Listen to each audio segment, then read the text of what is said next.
Hola a todos, muy bienvenidos a un nuevo programa de Short Time, un breve tiempo para reflexionar. Una bendición poderte acompañar en esta hora corta para reflexionar, para debatir, para indagar en la historia a través de los avivamientos, porque hoy estamos con el doctor en historia Juan Manuel Quero.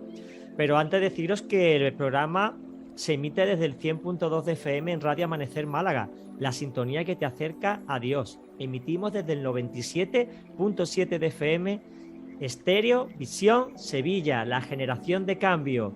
Y la realización y producción del programa corre a cargo de Iglesias del Monte, Proyecto Vida, al cual le damos un fuerte abrazo. Y no olvidemos, muy importante siempre, el programa está respaldado por Frapan y CESMA, la Fraternidad de Pastores de Málaga, y el Consejo Evangélico Provincial de Málaga. Un servidor, Juan Carlos Segovia, como consejero de medios de comunicación de CESMA, pues te acompaña y vamos de la mano de Jesucristo para adentrarnos en la historia, realmente en la historia del Espíritu Santo. Como siempre se dice, los hechos de los apóstoles no son los hechos de los apóstoles, sino los hechos del Espíritu Santo. Pues yo creo que estamos hablando con nuestro doctor en historia, de toda la historia a través de esos avivamientos que el Espíritu Santo propició, ¿verdad, Juan Manuel? Sí, hola, ¿qué tal? Es una nueva oportunidad para reflexionar un poco y para dejar también un pensamiento para que aquellos que nos están escuchando puedan también meditar en cuanto a la obra de Dios en medio de la historia. Qué bueno. De la historia y de ahora, porque Dios sigue haciendo historia día a día. Amén, amén. La verdad es que el que olvida la historia corre el riesgo de repetir los errores. Repetir los errores y olvidar lo bueno y la bendición de Dios. Hay que recordar todo lo que Dios ha hecho y bueno, ya llevamos un bagaje de prácticamente 2000 años, ¿no? De historia recorrida a través de los avivamientos que el Espíritu Santo ha propiciado.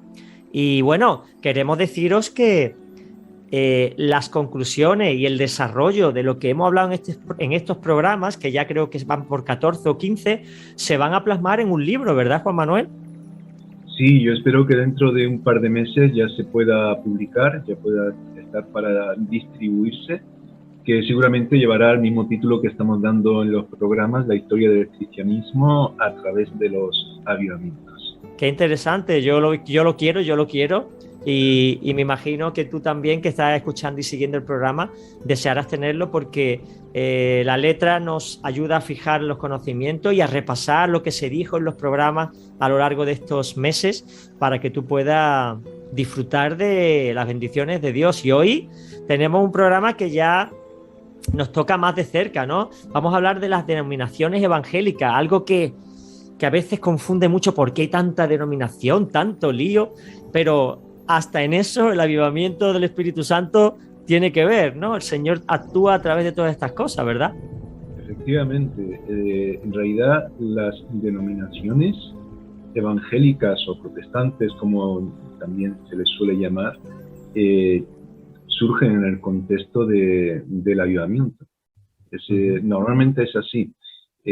Cuando entendemos lo que es una denominación, que es una iglesia significativa, un cuerpo de iglesias con su confesión de fe y que además tiene una trayectoria, unos propósitos, y vemos que es importante que forme parte de la historia. Y yo creo que, bueno, vamos a hablar un poco de esto, de si realmente Dios ha estado ahí, que yo entiendo que sí, y por eso lo reflejamos en el contexto de los avivamientos, porque ya estuvimos hablando en el programa anterior algo de esto. Cuando los mismos creyentes nos acomodamos, estamos en nuestra zona de confort y además, permíteme que diga esta palabra, institucionalizamos lo que es la fe, es decir, le damos un cuerpo como legal, como una institución firme, pero que depende de las personas que la integran, eso puede ser peligroso en el tiempo. ¿Por qué? Porque cuando institucionalizamos algo, lo estamos, otra palabreja quizás, ahora que hablamos mucho de la economía, estamos capitalizando lo que Dios nos ha dado. Sí, esto es mío. Claro. Y tenemos edificios que valen dinero y que han costado dinero, y esos edificios tenemos que cuidarlos. Y hay personas que se dedican a cuidar las iglesias o a pastorearlas o a guiar o coordinar una denominación determinada. Eso requiere también aportaciones de la iglesia, es decir, una institución que al final tiene una serie de intereses. ¿El problema cuál es? Cuando los intereses quedan en las manos de los hombres y no son los intereses de Dios. Y eso a lo largo de la historia ha ocurrido con mucha frecuencia. Casi podemos decir que ha sido algo cíclico. Y en medio de todo eso es cuando hay personas que dicen, hombre, esto no es lo que Dios quiere, tenemos que dejar de hacer esto, tenemos que ir más, ya no podemos estar aquí atados. Y hay personas que surgen. Es lo que hablábamos el otro día del puritanismo, de los grupos disidentes que salieron de la iglesia anglicana, que formaron otra iglesia, es como si fuera otra denominación. Bueno, y vamos a ver que de ahí salen bastantes, o del pietismo de la zona de Alemania o de otros países, donde también algunos dicen, bueno, somos luteranos, pero Lutero esto no es realmente lo que enseñó, no es esto lo que dice la Biblia, Lutero enseñó esto, pero yo estoy viendo además esto en la palabra de Dios. Y van formándose una serie de grupos, y se forman precisamente por un acercamiento mayor a la palabra de Dios, que es lo que crea el avivamiento. Entonces, claro, ahí se da algo que es complejo, porque hay algunos que salen por buscar más de cerca lo que es la voluntad de Dios, pero hay otros que se quedan. Y los que se quedan con los que salen, ahí hay una situación que muchas veces es conflictiva, ¿no? Claro. ¿Sí? A la hora incluso de ponerle nombre y describirle, hacer un retrato histórico de ello. Pero es la realidad. Al final, el secreto es estar sensible a la voz del Señor, ¿no? Y no hacerse rígido, sino estar siempre, como dice, los que son del Espíritu es como el viento, que no sabe dónde viene ni a dónde va. El Señor te va llevando a lugares y a formas de vivir el Evangelio que son muy diversas, y no debemos hacernos demasiado rígidos, sino flexibles, no al pecado, sino a lo que el Espíritu nos va llevando. Decía Jesús, lo que oigo decir a mi Padre, eso hablo, y lo que veo hacer a mi Padre, eso hago, ¿no? Y ese era el problema que tenía con la rigidez farisaica, de decir, no, esto es así, y no hay... Claro, ya llegó un momento en que eso era insostenible, ¿no? Y Cristo pues vino a poner orden. Menos mal que el Señor está detrás nuestra y no nos deja hacer lo que queramos. Muy bien, pues bueno, vamos a ir adentrándonos ya en el tema. Ya has abierto tú la caja de Pandora acerca de las denominaciones. y a mí es un tema que me interesa, porque a mí me gusta saber qué piensan mis hermanos, no para juzgarlo ni criticarlo, sino para vivir y compartir y comprender la posición que cada uno tiene, porque todo el mundo al final busca al Señor, busca su presencia, busca estar más de acorde con la palabra, y eso es lo importante, ¿verdad, Juan Manuel? Claro, en realidad eso es lo que más cuenta, porque muchas veces nos planteamos, bueno, es que la denominación o diferentes grupos, tantos grupos evangélicos como hay, parece que es una expresión de división, como que no estamos unidos. Y claro, se puede dar esa imagen cuando no entendemos o no nos comportamos como deberíamos de hacerlo. Porque a lo mejor si no hubieran denominaciones, solamente una en todo el mundo, podría ser que incluso habiendo una denominación dentro haya divisiones, que en el nombre no está en sí, está claro. Lo que realmente divide en el sentido de dañar y distorsionar lo que es la unidad de Cristo en su cuerpo, en el conjunto de los creyentes, es el pecado. Claro. El pecado es lo que divide siempre. Lo demás no. Entonces yo creo que la denominación no hay que entenderla como una división, sino es como la expresión de efectivamente de que crecemos, de que hay un avivamiento. Habrá personas, porque la fe siempre es personal, que no quieran y otros que sí quieran. Es decir, que quieran avanzar y otros que no quieran avanzar.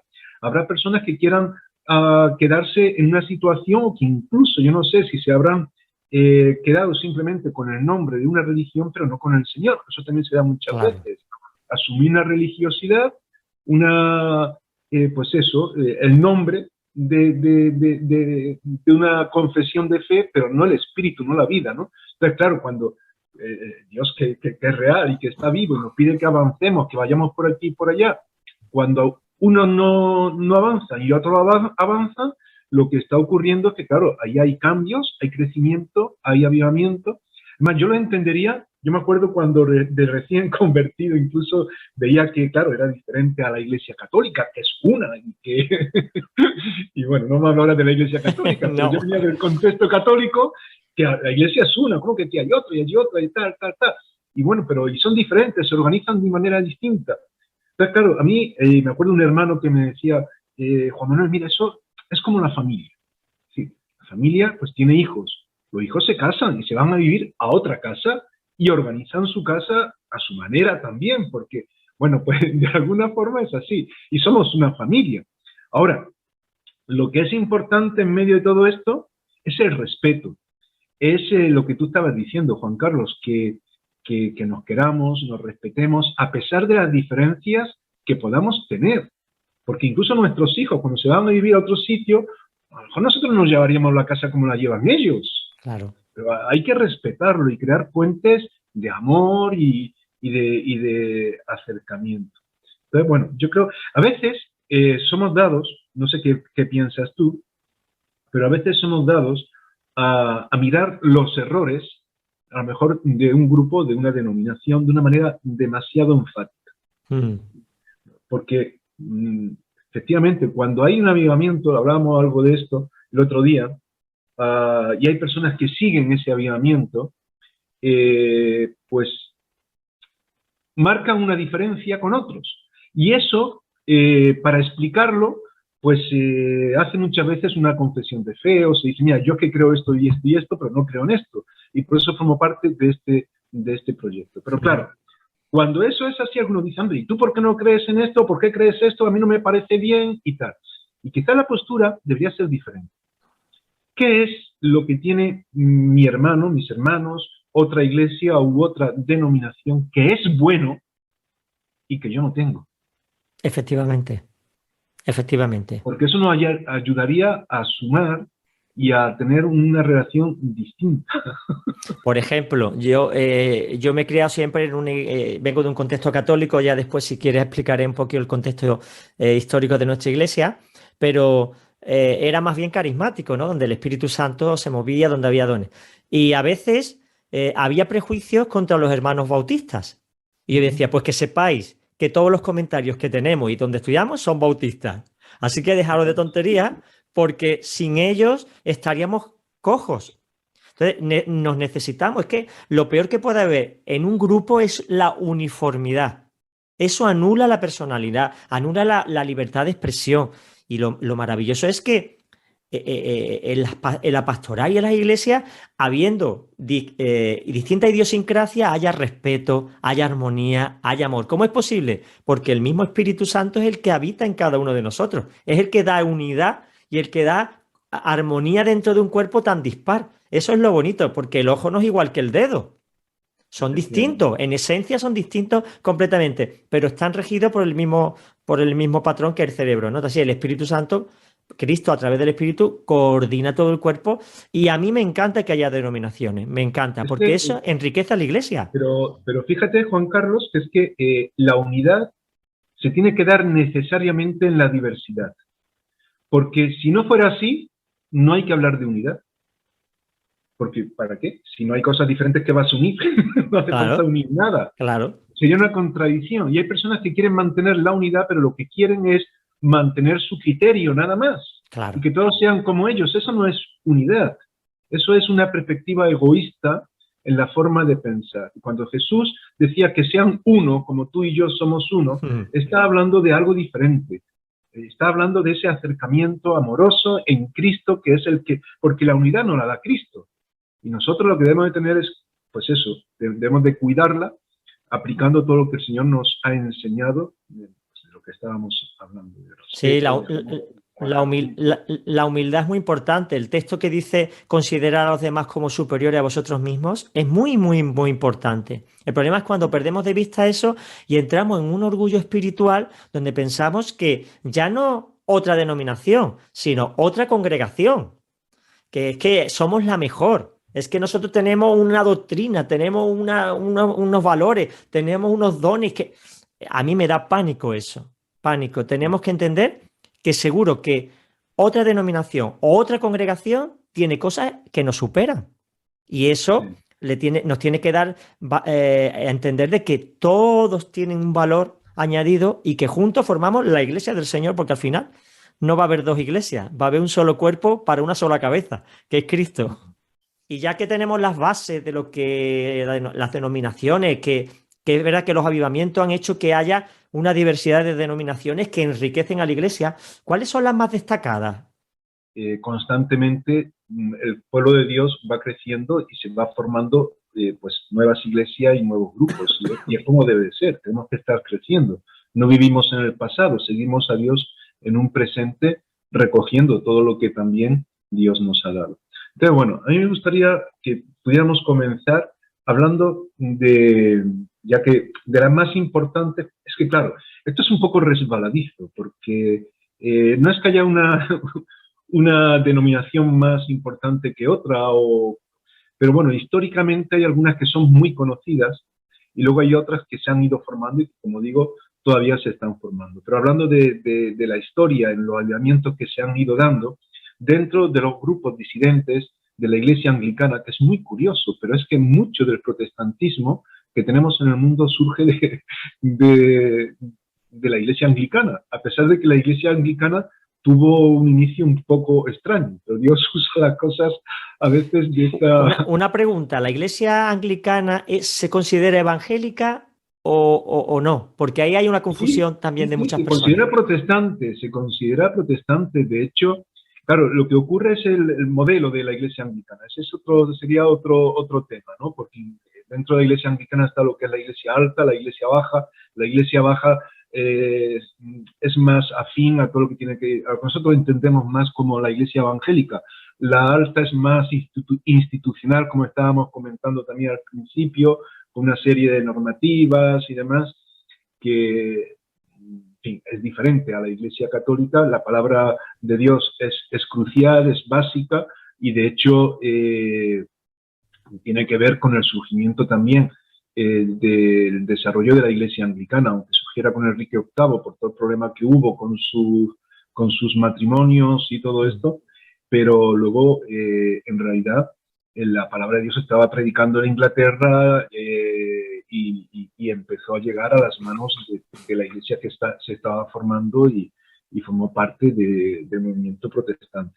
¿Qué Ajá. ocurre? Que efectivamente había muchos grupos que decían, bueno, esto es muy rígido, no se dedica tiempo suficiente para orar, hay muchos rituales, hay mucho de eso que incluso en la Reforma Protestante se dijo que no había que seguir. Había algunos aspectos así, ¿no? Que podríamos mencionar. Entonces hubo grupos que se separaron para leer la Biblia, que en realidad era lo que también la Iglesia Anglicana tenía que estar enseñando, leer la Biblia. Y no leerla simplemente en el ámbito de un culto en la iglesia o porque el sacerdote o el pastor, en este caso, leyese la Biblia, sino algo de mi relación personal con Dios, ¿no? Entonces salieron, como decía, diferentes grupos de los puritanos, que eran grupos que salían de la iglesia anglicana, que se conocían como disidentes o separatistas, se separaron, formaron congregaciones propias, eso creó mucha tensión, persecución incluso, se crearon incluso como dos grupos que luego podemos comentarlo ahora, de dónde iban a surgir diferentes denominaciones, que eran los congregacionalistas y los presbiterianos. Uh-huh. Yo no sé si, Juan Carlos, incluso tú has oído muchas veces decir, mira, aquí estas son iglesias presbiterianas, pero a veces hay confusión en cuanto a qué es una iglesia presbiteriana, porque el nombre nos hace entender una cosa, pero luego en la identificación con lo que son las iglesias presbiterianas parece que hay otra. Por ejemplo, si hablamos de las iglesias presbiterianas en Málaga, estamos hablando de iglesias también que son reformadas.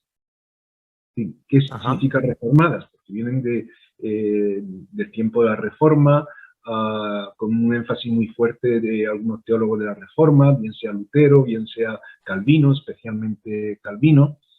Pero claro, una cosa son las iglesias reformadas, que vienen de la tradición de la Reforma protestante, que siguen muy cerca las enseñanzas de Lutero, o de Luther, o de Zwinglio, de, yo qué sé, de algunos de los reformados que crearon una línea, ¿no? Una cosa es eso, y otra cosa es ser presbiteriano, porque el nombre presbiteriano tiene que ver con el gobierno de la iglesia, que es el presbiterio. Es decir, normalmente cuando una iglesia se dice que es presbiteriana, se está diciendo que tiene un gobierno presbiteriano, es decir, que la gobierna un consejo de ancianos o pastores. Luego ahí también se habla de diferentes cuestiones. Y eso va a llevar luego a que efectivamente haya iglesias que estén regidas por un presbiterio, que incluso llegan a ser iglesias nacionales o regionales. Luego mencionamos algunas, como es el caso de la iglesia, hablando de nuestro país, de la Iglesia Evangélica Española, que es una iglesia presbiteriana, que tiene un presbiterio y que tiene diferentes, digamos, áreas de gobierno, bien regional o bien nacional. Pero bueno, y otra cosa son los congregacionalistas, que también pueden ser reformados, pero cuando hablamos de congregacionalistas, el énfasis lo estamos dando en la congregación. Y se está haciendo un énfasis más local. No es una iglesia nacional, no es una iglesia que eso es más dentro del ámbito de la Reforma protestante, sino que la iglesia es más local, más de la congregación, en cuanto al gobierno, en cuanto a los planteamientos. Juan Manuel, tengo una duda, una pregunta que creo que muchos oyentes la pueden tener. ¿Es sinónimo protestante y evangélico? Porque hoy día todos somos evangélicos, pero ¿hay alguna diferencia, alguna connotación que merezca la pena resaltar para que nuestros oyentes sepan si es así? Se suele usar como sinónimo. Sí es verdad que a nivel histórico el protestantismo es que depende de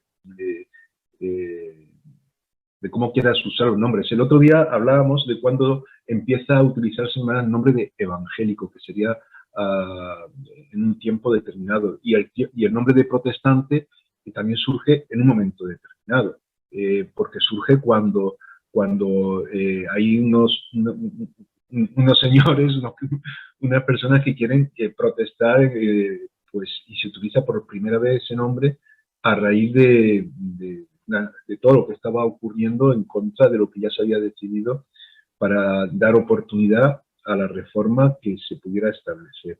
Estuvimos hablando de eso en su tiempo. Entonces son nombres que históricamente se establecen en distintos momentos.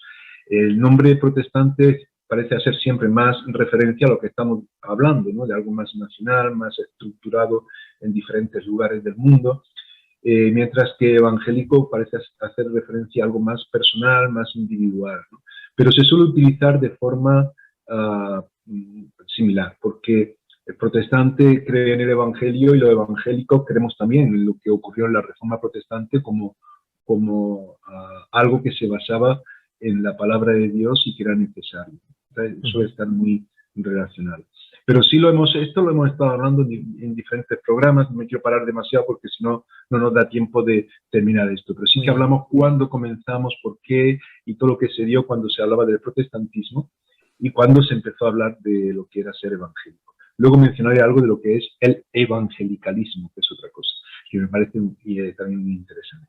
Pero en cuanto a esto, yo quería marcar un poco ese contexto también del congregacionalismo, de la reforma, dentro de lo que serían luego las iglesias congregacionalistas y lo que serían las iglesias presbiterianas, ¿vale?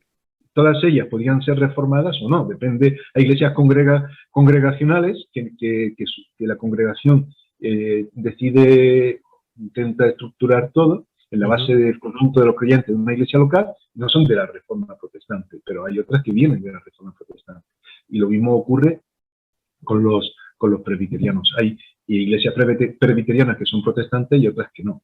Que son de la Reforma protestante y otras que no. Aunque suele haber lazos muy, digamos, cercanos al inicio de la Reforma protestante. Por ejemplo, la Asamblea de Hermanos, que tenemos aquí en pantalla, o los hermanos de Plymouth, que también se conocen así, o darvistas, surgen de los congregacionalistas, es decir, de los puritanos separatistas, de los que pues empezaron a tener reuniones y demás, surge un grupo donde pues marca unas líneas de mucha importancia en cuanto a la lectura de la Biblia, en cuanto al aspecto devocional, pero también en cuanto a otras cuestiones, que será lo que dará, digamos, un parámetro de denominación. Aunque ellos se llamaban Asamblea de Hermanos, porque no querían llamarse, no querían ser una nueva denominación, sino los hermanos, Asamblea de Hermanos. Pero claro, ya en definitiva, con la Asamblea de Hermanos se quedaron, aunque se llamaban también hermanos de Plymouth, como decía. Sí, hay muchas iglesias aquí en España que dicen, son de los hermanos, se supone que es de la Asamblea de los Hermanos, ¿no? Claro, porque hermanos somos todos, claro, pero son de la Asamblea de Hermanos. Está bien. Ahora, surgirá aquí unas características. Por ejemplo, la mujer no podrá tener dirección en la iglesia, no podrá formar parte de los cargos directivos ni asumir predicación, sobre todo cuando hay hombres que están escuchando. Se darán una serie de cuestiones así, un énfasis también en el dispensacionalismo, se dará mucha importancia a la Biblia, pero de una manera quizás excesiva en cuanto al literalismo, aunque luego, si alguna asamblea de hermanos me escucha, esto ya no es así y tal. Claro, hay procesos y luego hay en cada congregación hay diferencias y siempre hay un margen de, pues, de estar más arriba o más abajo, más a un lado o más a otro, dependiendo del desarrollo. Había dos grupos. Yo he puesto aquí a Newton, que en realidad este hermano era más abierto, podríamos decir, mientras que Darby, viene también el nombre de darvistas, también se llama darvista a los hermanos de Plymouth, eran más cerrados. ¿En el sentido de qué? Pues en el sentido de que pensaban, pues bueno, que no se podía aceptar a todos los que dijesen ser cristianos, sino solamente, o a todos los que quisieran ser cristianos, sino solamente a aquellos que había una línea también bastante calvinista, aquellos que ya el Señor pues había previsto, que no sé qué, en fin, había una serie de cuestiones que es un poco largo de explicar, pero que tiene que ver también con algo más cerrado. Incluso hablando de comunión cerrada, es decir, no se le puede dar el pan y el vino a cualquier persona que llegue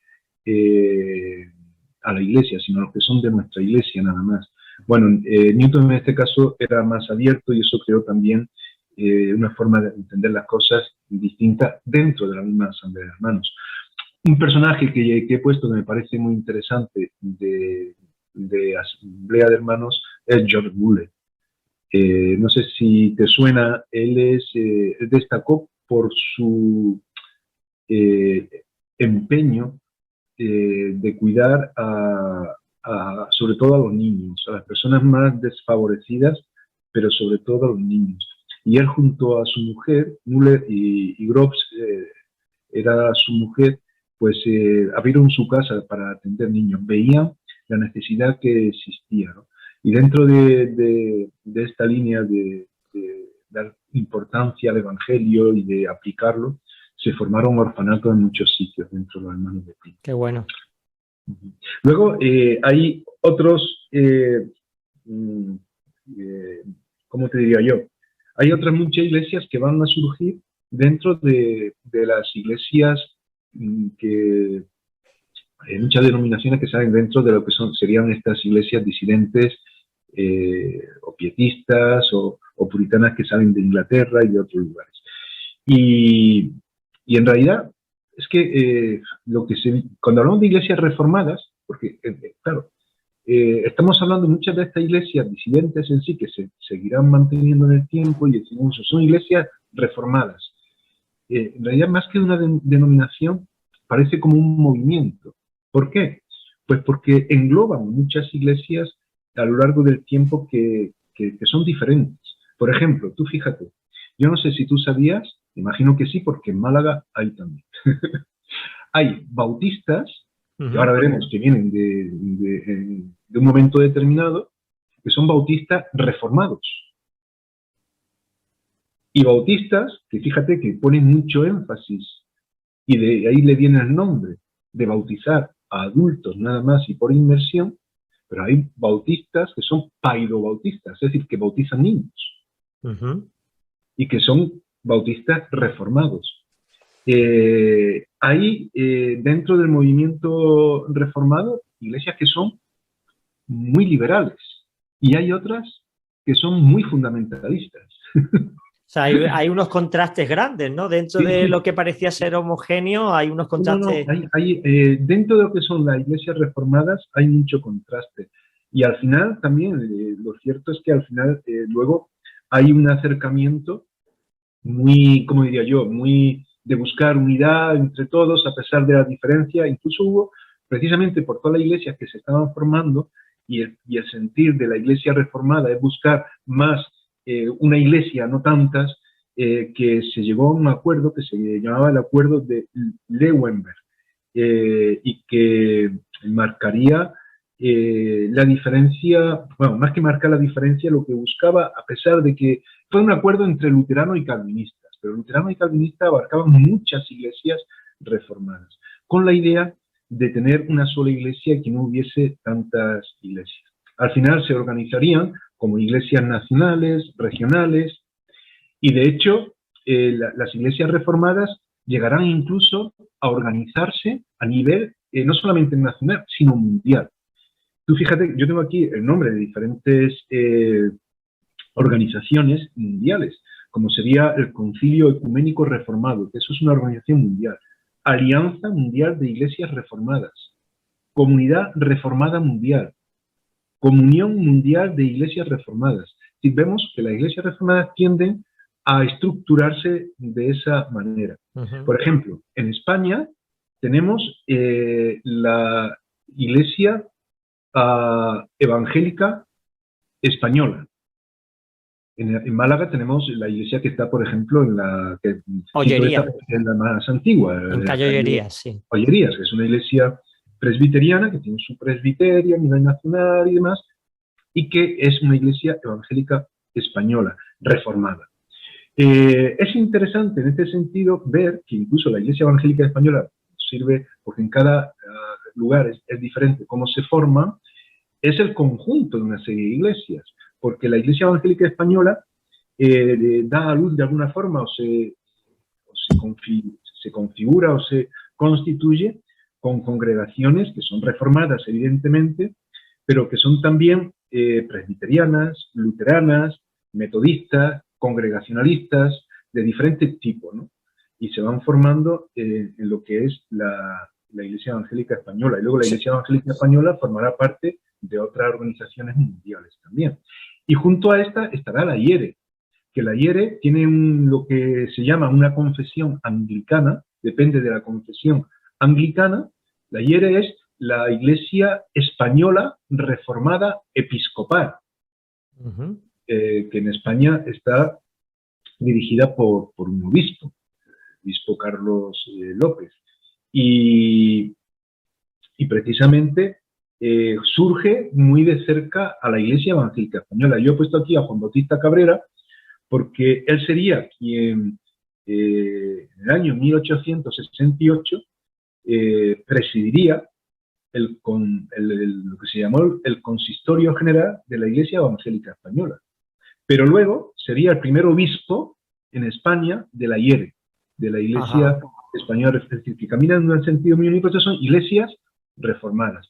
Aunque luego vamos a ver que también, bueno, vamos a ver, lo vemos en la práctica, que hay iglesias que se van formando con una confesión así reformada y que tienen sus líneas más concretas que no se comparte con otras. Como digo, a veces unas son muy liberales, otras muy fundamentalistas, depende de cómo... O sea, que realmente la IE es la unión de distintos tipos de iglesias. No es una denominación en sí, sino como una especie de federación o de asociación sí, pero al final se constituye en una confesión por el hecho de que tiene una forma de entender las cosas determinada, porque se ha conformado con una serie de congregaciones y todo es un conjunto, fíjate que se habla, y esto es una nota que suele ser común en las iglesias reformadas, no en todas, pero suele ser bastante común. No se dice no se habla de las iglesias evangélicas de España, sino la Iglesia Evangélica de España. Ajá. Porque es una iglesia en España, ¿vale? Y está presidida esa iglesia en España por un presbiterio nacional. Ya. Que tiene un sentido, igual que la IERE, también en ese aspecto hay algo que es muy común, como digo, depende de la confesión de la comunión anglicana, que es distinto. Bueno, podríamos hablar mucho de todo ello, pero es importante que podamos distinguir esto porque se van a ir formando otras iglesias que van, o denominaciones que van, porque cuando hablamos de denominaciones también estamos hablando de conjunto de iglesias, ¿no? Y en este caso, los bautistas, que lo mencionabas tú antes, pues es muy interesante que también surgen, bueno, hay varias teorías. Están los que dicen que surgen de los anabautistas, que los anabautistas eran un grupo del tiempo del siglo XVI, muy radical, que era como la teología de la liberación de aquel tiempo, es decir, que luchaban para defender la justicia, que los campesinos tuvieran lo necesario. Y bueno, algunos suelen comentar que los bautistas vienen de los anabautistas, porque los anabautistas bautizaban también por inmersión. En aquel tiempo, que la iglesia reformada solamente bautizaban a niños. Solamente bautizaban a niños. Bautizaban a los niños o aquellos que se convertían ya posteriormente, ¿no? Pero lo que se entiende, lo que es más evidente, lo que deja más evidencia en cuanto al origen de los bautistas es que surge de un grupo también disidente de la iglesia anglicana, Juan Smith, que de hecho estaría perseguido, formaría su propia congregación separatista de la iglesia anglicana y huyendo precisamente de los problemas que le estaba dando eso, llegó a Ámsterdam y allí junto a un compañero suyo, él era ya pastor, el pastor ordenado, había sido ordenado también como parte de la iglesia anglicana, luego pastoreaba una iglesia separatista y después pues llegó a Ámsterdam con la persecución y todo esto, y en el año 1596 junto a Helwys se funda la primera iglesia bautista, que se conoce históricamente como iglesia bautista. Sería, bueno, perdón, en el 1596 no, en el año 1609. 1596, cuando estaba John Smith de pastor en una congregación separatista. En el 1609 se funda la primera iglesia bautista en el mundo, conocida y llamada así. Luego, incluso dentro de los mismos bautistas va a haber diferentes tendencias. Estarán los particulares y los generales, pero bueno, no vamos a hablar de todo eso. Unos que son más calvinistas, otros no lo son tanto, en fin. Y de hecho, en España, pues se formarán también, porque las iglesias bautistas, vamos a ver que se relacionan unas con otras para hacer misión, para realizar obra misionera. Y en España sería el 1870 que se forma la primera iglesia bautista en Madrid, con un misionero que sería William o Guillermo Nata. Y bueno, y en 1922 es cuando se reconoce que se creó la Unión Evangélica Bautista de España, la UEB. De hecho, ahora, como estamos en el 2022, se va a haber un acto bastante grande en Madrid para celebrar los 100 años. Y una pregunta, ¿fuera de la UEB sigue habiendo iglesias bautistas o ellas engloban a todos los bautistas de...? No, pero es lo que te digo, no, es que hay iglesias bautistas particulares, generales. Las iglesias de la UEB son bautistas generales. Las particulares son iglesias que tienen mucha influencia calvinista. También tienen una línea un poco bastante más fundamentalista. De hecho, ellos mismos a veces se expresan así, somos fundamentalistas.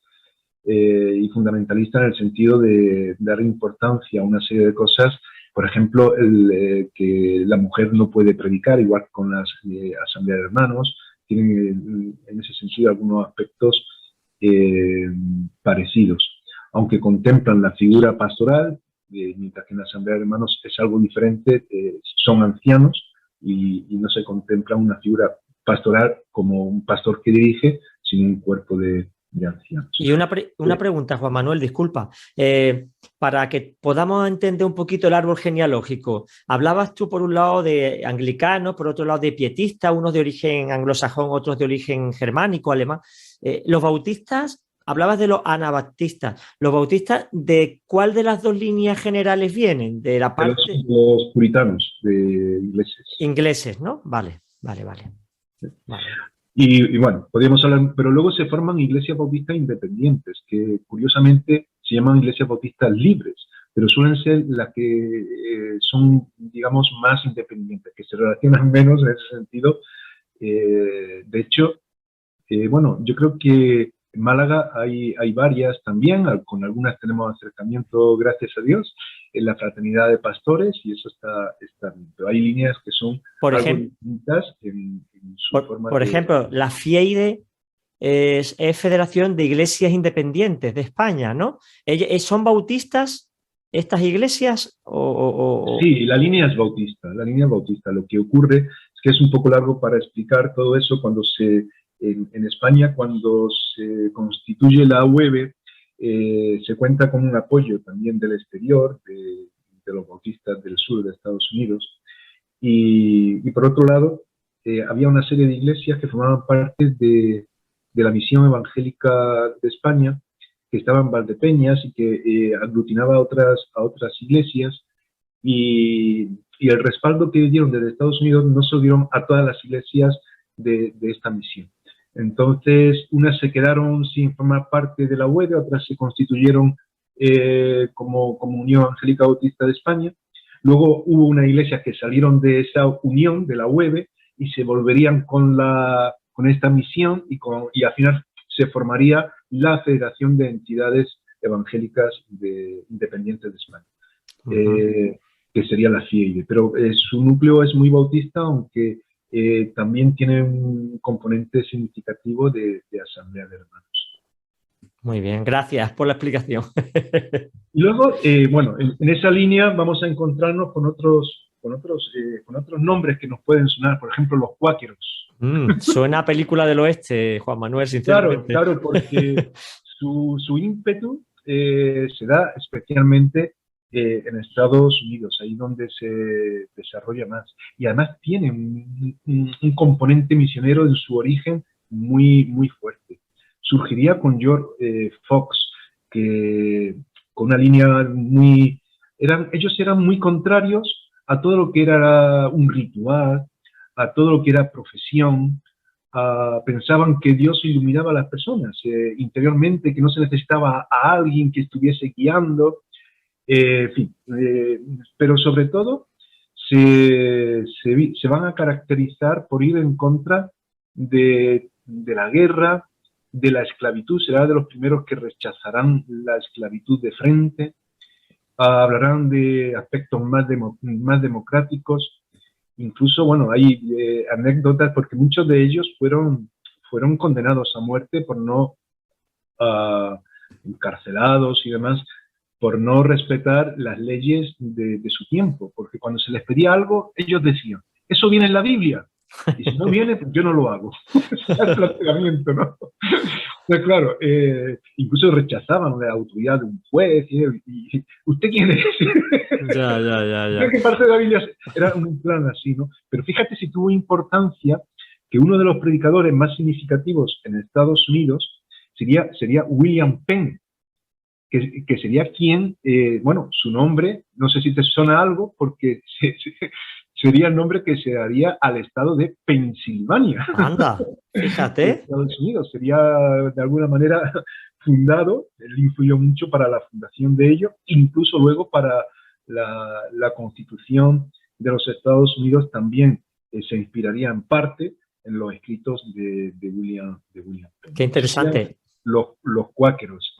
Una pregunta, ¿los Amish son la misma familia pero que se separó o no tienen nada que ver los cuáqueros y los Amish? Porque viven de una manera parecida, ¿no? Sí, pero diferente. Los cuáqueros no son tan así como los Amish, porque los Amish es que, digamos que es un grupito, yo no he entrado porque como es muy reducido, muy no cerrado. tiene tanta importancia a lo largo de la historia, lo he dejado ahí. Pero sí, es una línea así, de pacifismo y tal, pero que además se identifica no solamente con un contexto de la Biblia, porque decimos, bueno, queremos ser como eran en los tiempos bíblicos, en su cultura, ¿no? Pero no, ellos lo que hacen es radicalizarse en un contexto histórico, cultural, y asumen esa cultura para siempre. Y por eso es que no admiten ni nada de electricidad, ni de coches, de fin. Ellos ahora no tendrían problemas con la crisis que tenemos. Desde luego.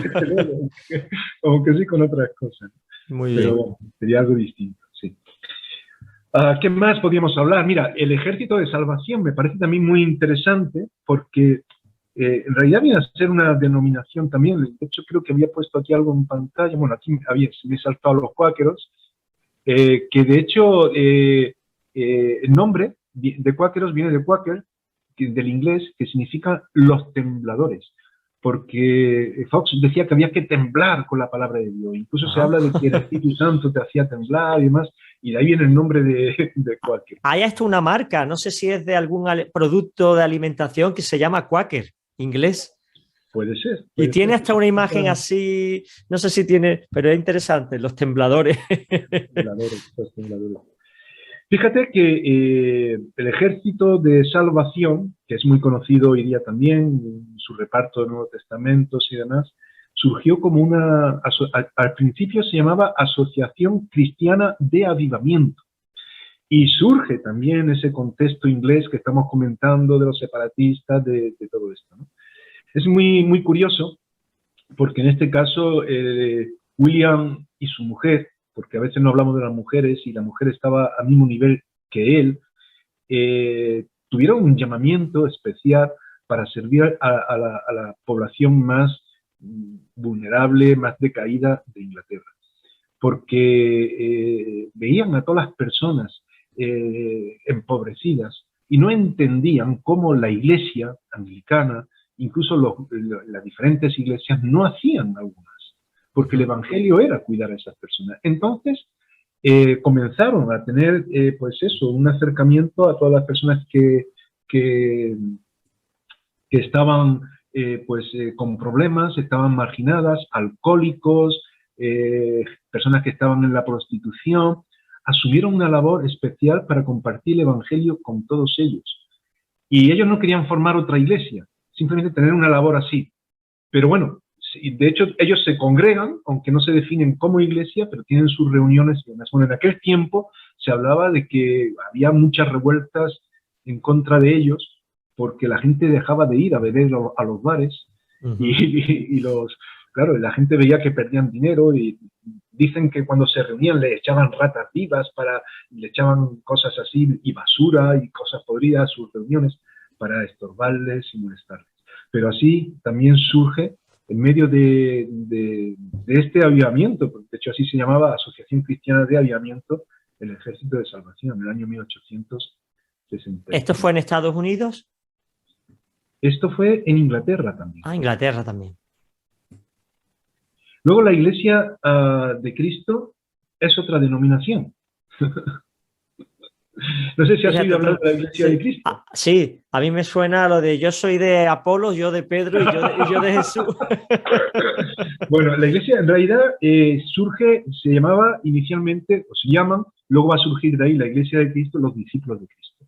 Y también surge con un propósito pues restaurador. De hecho se llamaban restauracionistas, que significaba que querían volver a ser como eran las iglesias en tiempos del apóstol Pablo, ¿no? En el tiempo de la Biblia.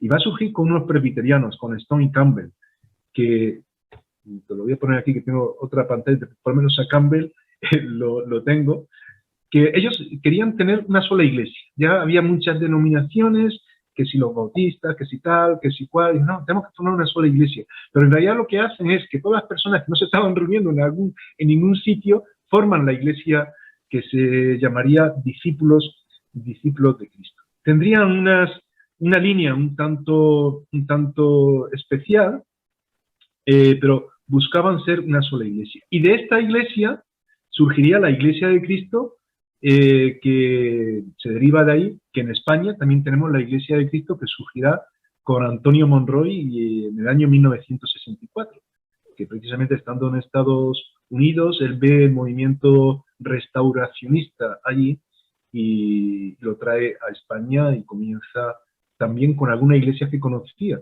de hecho con alguna iglesia también de la misión evangélica de Valdepeñas, esta que estábamos comentando antes, española, porque él era pastor ya antes también aquí. Bueno, y así surge la Iglesia de Cristo, con una serie de características, que ahora no da tiempo. Todas estas denominaciones tienen unas características, que por eso siguen una línea determinada y no están con otras. Y luego, y vamos a terminar con esto para darte paso a ti también, para que tú, porque me gustaría que compartieras algo, porque tu experiencia es muy interesante. Surgen los pentecostales también. El pentecostalismo va a surgir también de forma muy interesante a finales del siglo XIX, principios del siglo XX. Hay una persona, un predicador, que era Roberts, que empieza a predicar muy basado en su predicación, sus mensajes, en el libro de Joel, en el capítulo 2, 23 y siguientes, donde se habla de que se derramaría el Espíritu Santo, que vendría esa lluvia especial y que, en fin, que los jóvenes tendrían visiones, que los ancianos tendrían... Bueno, él empezó a proclamar ese mensaje y hubo mucha recepción, creándose un movimiento en la misma línea, porque el mismo nombre de Pentecostal ya nos hace referencia a lo que ocurrió el día de Pentecostés en el libro de los Hechos, que vino el Espíritu Santo. Bueno, a quien se conoce como el padre del pentecostalismo, se suele hablar de él, es a Parham, que Fox Parham, él comenzó a enseñar la importancia de hablar en lenguas como una evidencia también de que uno había recibido el Espíritu Santo, formó seminarios y eso, bueno, creó ante ese texto de que había que hacer las cosas según el Espíritu Santo marcara y ese énfasis del Espíritu Santo que no se estaba teniendo, creó un movimiento y una denominación que hoy día se conoce como pentecostal. Parham creó diferentes institutos de enseñanza y en uno de ellos estudió, lo voy a poner que se me ha pasado, Seymour. Seymour era un afroamericano que estudió en este seminario, entendió que había tenido una experiencia especial después también del bautismo, del bautismo del Espíritu Santo, y comenzó a predicar el Evangelio en esa línea de dar importancia al Espíritu Santo, de tener esa experiencia, en fin. Y la iglesia comenzó a crecer mucho. Tuvo que cambiar de iglesia, no estaba en el sitio donde se congregaba, ya no había lugar, y al final comenzaron a reunirse en las instalaciones de la calle Azusa. Y de hecho, la calle Azusa se conoce como el avivamiento de calle Azusa, porque ahí se formó un avivamiento enorme, que en realidad tanto fue así que se le llama la cuna del pentecostalismo, ¿no? Que los pentecostales surgen a principios del siglo XX, 1900 y poco, porque en realidad no hay una congregación única, sino que va a haber porque te he citado a varias personas que ya estaban, ¿no?, predicando todo esto y se estaba formando a final del siglo XIX, principio del XX. Pero sería ahí concretamente. Va a ocurrir algo curioso, es que es algo constante. Se hablará luego porque habrá personas que tendrán experiencias que algunos dirán, bueno, esto no es bíblico ya, que más que temblar, como los cuáqueros, lo que hacían ya era otra cosa. Y bueno, y algunos decían, no, esto no puede ser. Y hubo división, hubo alguna historia ahí un poco que marcó diferencia, ¿no? Y se hablaría del pentecostalismo clásico, del trinitario y del unicitario. Que eso daría lugar, pues no sé, el trinitario es que creían en la Trinidad, pero habría algunos que quitarían la importancia a la Trinidad destacando solamente que Dios es uno, que haya diferentes manifestaciones, que Dios es uno, pero no hay tres personas. Y se hablaba de solo Jesús, como que Jesús es Jehová y que no hay más en ese sentido. En fin, hubo un poco de problemas con todo esto y al final hubo una reunión importante en el año 1900, creo que era, bueno, no me acuerdo ahora mismo del año, no quiero dar un año que no sea el adecuado, pero hubo una reunión para hablar de este tema y al final se formó un grupo donde se asumían una serie de principios y precisamente con esos principios que se llamaron los 16 principios va a surgir la Asamblea de Dios. Asamblea de Dios, que también son pentecostales, y que en medio de esa discusión que se tendría, en este caso sería en 1914, sobre la Trinidad, se llega a una postura, como digo, se escriben una serie de puntos, 16, donde se tiene en cuenta, se define lo que es la Trinidad, y se dice, bueno, nosotros somos trinitarios, pero hay cosas de la Trinidad que tenemos que reconocer que la Biblia no dice, no las podemos entender. Y más o menos la base es un poco complicado, porque esos siguen siendo los 16 puntos que tiene la Asamblea de Dios desde entonces, que son como, digamos, la base doctrinal más importante para ellos. Juan Manuel, ellos son la denominación más grande que hay, ¿no? Ahora mismo, Ella ¿no? es la denominación más grande de pentecostales en el mundo. Son muchísimas iglesias, muchas asambleas en todo el mundo. En España es lo que se conoce, porque suelen federarse también y no ir de manera independiente o unirse. En España es una federación, en este caso, que es FADE, que es Federación de Asambleas de Dios, ¿no? Oye, ¿y los carismáticos que también tienen estas experiencias de bautismo en el Espíritu Santo, estarían fuera del pentecostalismo o van paralelos? No, sería algo más transversal, porque claro, cuando hablamos de carismáticos, hay quienes hablan de ellos, yo no lo he querido entender como una denominación, porque en todo caso sería un movimiento, porque se da en muchos lugares. Ocurre un poco como con la iglesia reformada, ¿no? O las iglesias reformadas, porque hay carismáticos incluso en la iglesia católica. Antes tú creo que citabas algo del carismatismo en la iglesia católica. Hay carismáticos en la iglesia bautista. Es como un énfasis especial cuando se habla de carismáticos, que para mí es un nombre equivocado. A veces los nombres son equivocados, porque también lo de Pentecostés se puede malentender en cuanto a lo que ocurre el día de Pentecostés y lo que es el pentecostalismo. Y carismático es que significa tener los dones del Espíritu Santo, o creer en los dones para desarrollarlos. Y yo creo que eso todas las iglesias reformadas y todas lo creemos. Lo que pasa es que cuando se habla de carismáticos sí se está hablando también de un énfasis quizás en hablar en lenguas, también en el bautismo del Espíritu Santo.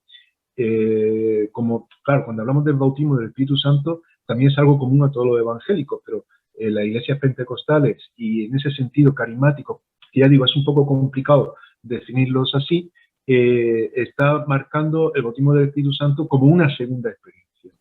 Sí, porque una cosa es ser bautizado por el Espíritu Santo, o una cosa es recibir al Espíritu Santo, y otra cosa es tener una segunda experiencia, es decir, que haya personas que no tengan el Espíritu Santo, que sean cristianos, y a otros que tengan la segunda experiencia del bautismo. Sí, una cosa es que cuando uno recibe a Cristo, el Espíritu viene, y otra, para este grupo de personas, es que hay una segunda experiencia carismática donde el Espíritu Santo se derrama y capacita con dones y hay manifestaciones sobrenaturales, ¿no? Esa sería claro, para algunos será que es cuando reciben realmente el Espíritu Santo, creyendo que algunos no lo reciben. Ya. A veces también hay confusión en cuanto a lo que es ser lleno del Espíritu Santo y lo que es el bautismo del Espíritu Santo, que es algo distinto también, porque ser lleno del Espíritu Santo es algo constante que tenemos que buscar en nuestras vidas, que seamos controlados por el Espíritu Santo.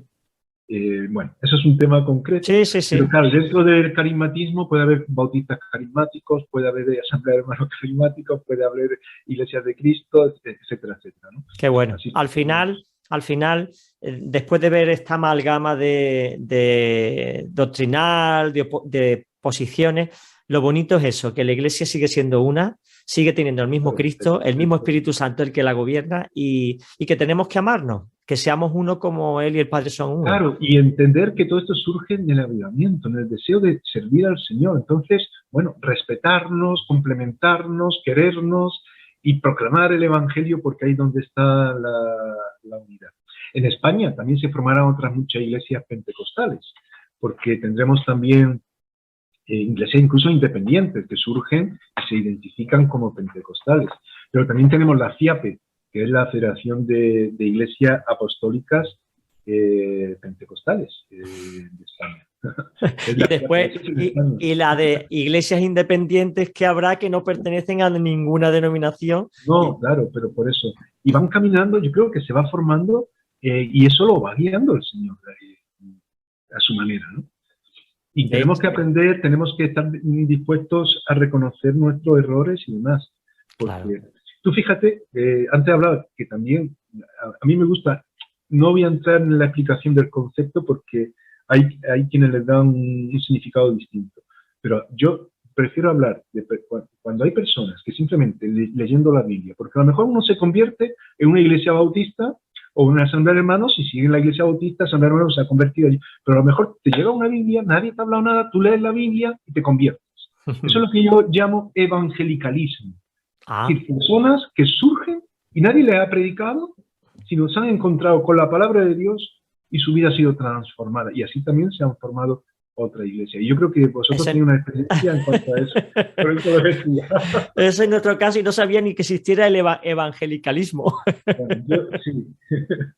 Pues bueno, sí, nuestra experiencia, como tú comentabas antes, ha sido, bueno, curiosa, pero creo que hay otros movimientos, otras iglesias por ahí, por España, que han surgido de la misma manera.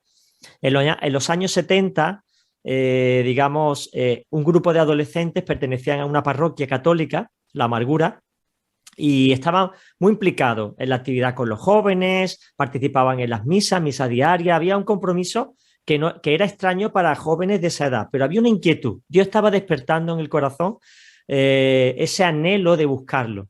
Bueno, pues en el caso concreto de la iglesia nuestra, estos jóvenes empiezan a leer los Hechos de los Apóstoles y empiezan a ver toda la manifestación del Espíritu Santo, que cae, que dota, que capacita, cómo aparecen las lenguas, cómo se evangeliza de una manera muy expresiva. Y ellos dicen, oye, ¿se podrá tener esa experiencia 2000 años después? Así que empiezan a orar, Señor, nosotros queremos esta experiencia, queremos estar más llenos de ti. Van a un campamento de verano católico y allí se encuentran con un muchacho que les cuenta que ha tenido esa experiencia carismática y entonces dice, ¿entonces se puede tener? Bueno, pues ese era el contexto. Al final, pues un día estaban en el sagrario orando el grupito, como digamos estaban muy implicados con la parroquia, el párroco les daba libertad para que usaran las instalaciones y ahí estaban ellos solos y orando, empiezan a recibir esta experiencia carismática. Empiezan a sentir una llenura especial, un gozo tremendo y empiezan a manifestarse sobrenaturalmente algunas cosas. Claro, ¿qué pasó? Despertó en los jóvenes algo que no había y cuando llegaba la hora de la misa, pues ellos empezaban a alabar en voz alta, a levantar las manos con mucho énfasis, a interrumpir de alguna manera con alguna palabra que el Señor le mostraba que decir. Claro, el cura estaba ya que se tiraba de los pelos y decía, esto me estáis espantando al personal. Y entonces al final el sacerdote dijo, mira, estos son caminos distintos a los nuestros, os pido y os invito a que os marchéis y que viváis vuestra fe en otro lado. Entonces, imagínate un grupo de jóvenes de 16, 17 años, sin pastor, sin referencia, sin nada, se van a un monte. Y por eso nos llaman la iglesia del monte, porque empezamos en un monte cercano a tener esas reuniones, a empezar a leer la palabra, a dedicar mucho tiempo a la oración. ¿Qué ocurrió? Que las familias de estos jóvenes empiezan a convertirse, empiezan a acercarse y decir, uy, esto es auténtico, esto es una maravilla, hay una paz de Dios. Y entonces estos jóvenes que se reunían en un monte sentados en piedras 4 horas orando, llega un momento en que dice, vamos a tener que buscar un lugar más decente porque nuestros padres no pueden estar en unas piedras sentados 4 horas. Entonces, que estamos hablando de que los padres tenían 30 y tantos años, pero para ellos eran viejos. Bueno, pues empiezan a hacer trabajos extras, a coger cartones, a venderlos y empiezan a... Estábamos hablando de unos 100, 120 jóvenes, ¿no? El más mayor tenía 17 años, no había ningún adulto. O sea, era algo... Eso fue en el año 77, todo lo que ocurrió eso fue en el año 77. Y esa presencia del Señor en el sagrario fue el 14 de septiembre. Por eso celebramos el 14 de septiembre del 77 el cumpleaños de la iglesia. Entonces empezamos a reunirnos en un local y, claro, nosotros no éramos evangélicos. O sea, no podíamos describirnos dentro de nada. Éramos un grupo independiente que había tenido una experiencia con el Espíritu Santo muy fuerte y entonces algunas iglesias evangélicas empezaron a interesarse por nosotros. Pues claro, esto había sido muy notorio. Y estos jóvenes, 100 y pico jóvenes, ¿de dónde salen? Y están llenos del Señor y no se reúnen con nosotros. Y entonces Daniel Del Vecchio en aquella época pues un poco intentó unirnos a ellos, pero un misionero que se llamaba Carlos Aston, ya partió con el Señor, sueco, llegó a la ciudad, escuchó de este grupo y se interesó por ello. Así que fue, los visitó y se quedó sorprendido de la historia que yo acabo de contar. Entonces dijeron, bueno, ¿y qué hacemos ahora? Y él dijo, pues tenéis que levantar pastores entre vosotros. Pero pastor, ¿eso qué es? Dice, pues personas que puedan ser responsables. Y él sintió del Señor levantar a 4 personas. Entre ellas nuestro pastor principal, que es Juan Carlos Soto, el pastor de la obra. Oró por ello, también al final oró por 7 personas. Y él se marchó. Y eso fue como empezó todo. Y bueno, eso supuso un montón de dificultades porque había muchos dones espirituales, pero poca madurez espiritual. Jóvenes sin patrón, sin misioneros, sin nadie. Pues claro, ahí hubo varios líos y tal, y al final perseveró y quedó la Iglesia del Monte, que finalmente pues entramos en Ferede, nos identificamos con el evangelismo, porque realmente era esa experiencia de recibir al Señor y nos sentimos identificados.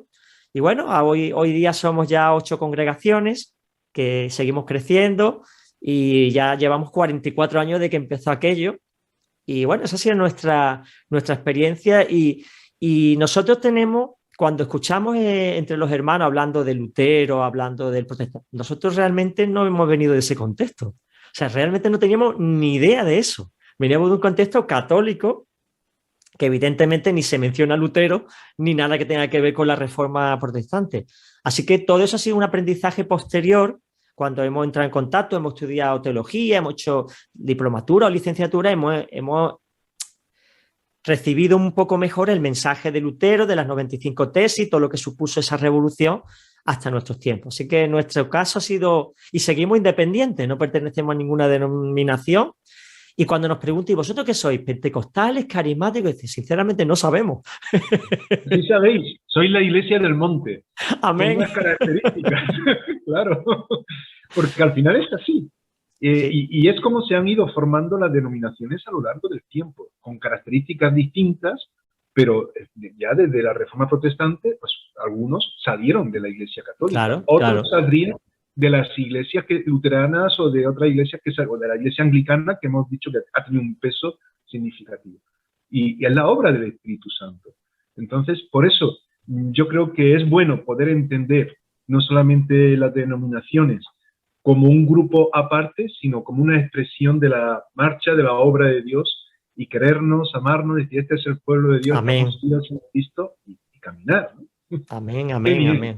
Qué bueno el Señor, que al final, pues mira, tenemos en este caso, por lo que nos toca, la Fraternidad de Pastores de Málaga, una amalgama de ideas muy grande, distintos orígenes, pero hay un amor, una unidad, un respeto, un cariño. Ya jugamos hasta el pádel juntos, o sea que hemos roto todos los prejuicios y todas las barreras. y es una bendición que el Espíritu Santo está obrando en nosotros. Y yo le di gracias a Dios porque está ocurriendo en otros lugares de España, donde ya esos prejuicios pasaron, donde las denominaciones nos enriquecen. Somos una sola iglesia con un mismo Jesús, un mismo Señor y un mismo Espíritu. Pues nada, Juan Manuel, y estamos muy agradecidos porque nos hayas dado esta masterclass de denominaciones cristianas que son propiciadas por los avivamientos para que no seamos prejuiciosos, sino al contrario, veamos que son las oportunidades que el Señor da de enriquecer a la iglesia y de seguir creciendo. Un fuerte abrazo, Juan Manuel, nos vemos en el próximo programa. Un abrazo para todos. Y a todos nuestros oyentes, espero que te haya interesado este programa sobre las denominaciones cristianas a través de los avivamientos.